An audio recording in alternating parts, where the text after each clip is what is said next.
Hello and welcome to another video. So what I want to discuss about today is how Erik Ten Hag is getting the best out of the Manchester United squad and how he is now delivering results for Manchester United.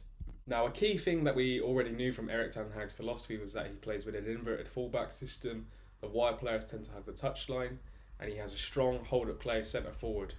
Now, during pre-season, we saw all of Ten Hag's philosophy almost complete, and we got very excited about that. We thought, United are back, we're playing great football, he's getting the best out of what he has.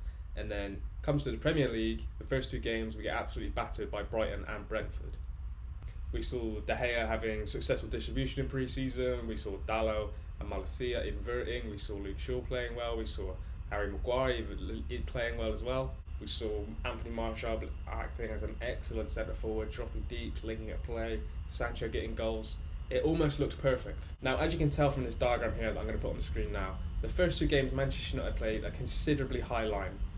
Since then, we are now playing the deepest line in the Premier League. Now, for a top 6 team, we need to factor into consideration, is that going to be sustainable over the entire course of the season and going into next year? And the answer is it won't be, just like Ollie's football was not sustainable in the long run because we failed to win trophies. But what Erik Ten Hag is doing is he is getting the best out of a misbalanced squad that does not suit his philosophy. Now, Ten Hag had to make an incredibly big decision. He drops Harry Maguire or he drops David De Gea. Now, dropping Harry Maguire was the easiest thing for him to do because you can replace him with Rafael Varane, you could replace him with Victor Lindelof. If you drop David De Gea, you have to replace him with Tom Heaton, which is not ideal, is it? That was, of course, until we signed Dubravka. After the Brentford game, Erik Ten Hag said to the press afterwards that the goals were at fault of the goalkeeper's distribution. Now, we all know David De Gea is a good shot stopper. He's not great aerially, he's great at sweeping, and he definitely isn't as good with his feet as more of a modern goalkeeper tends to be. Since the Brentford game, if you have noticed since watching, David De Gea is no longer distributing the ball short, he's no longer playing out from the back. What we're doing, every time he gets a goal kick, he pushes the defensive line up and he plays a long ball. That is a tactical change that Erik Ten Hag has had to go against his philosophy. Because he is not a sweeper keeper, we're now playing the deepest line in the Premier League. Now, this isn't me going at David De Gea, this is me praising Erik Ten Hag for recognising deficiencies in the squad. Now, in the 2021 season, under Ole Gunnar Solskjaer, we played the 5th highest line in the Premier League with a centre-back partnership of Harry Maguire and Victor Lindelof. Halfway through that season, Dean Henderson started playing football. So these stats are a little bit inflated, and we need to take that with the correct context that Dean Henderson and David De Gea was both playing. Now, that also wasn't sustainable because we had Harry Maguire in a high line with a goalkeeper that doesn't sweep and a goalkeeper that did sweep towards the end of the season. And the general idea on social media is that when Harry Maguire is dropped, we will be able to play a high line due to his lack of pace. That has happened, and we are now playing the deepest line in the Premier League with Rafael Varane, who is the fast centre-back.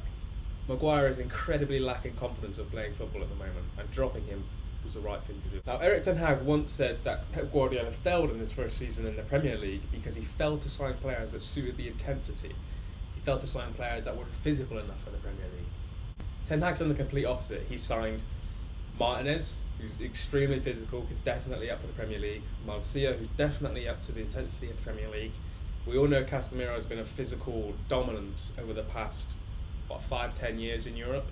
And then, of course, we've got Christian Eriksen, who is a Premier League proven player. So already Erik Ten Hag is making the correct signings for Manchester United. One thing that McTominay and Fred struggled with under Solskjaer was defending during transition. Now, when they were defending in a low block, they were fantastic. They were able to stick to their position and win the ball back and play it out to their wide players as fast as they could. But during transition, we noticed that they'd easily get bypassed. We've seen it so many times. One example I can think of off the top of my head is Leicester away. Scott McTominay getting bypassed. Fred, due to his physicality and his presence, he tends to get bulldozed around. Now, the defensive line doesn't enable that to happen because we aren't playing in transition as much as we used to. So at the moment, Scott McTominay is enjoying his football as well. I feel like since the Brentford game, Erik Ten Hag is doing an excellent job of managing Manchester United, and I think we have no problem for the future. What Erik Ten Hag needs is another 4 or 5 players to suit his philosophy and get into the starting 11. I think once Erik Ten Hag starts to implement Casemiro more into the team, the line will start to come up. We'll start to gradually play a higher line. Casemiro isn't the sort of player that gets beat in transition as easily as Scott McTominay or Fred. And I think once Anthony Martial is fit and firing, we can put Rashford back onto the wing and start playing Anthony Martial.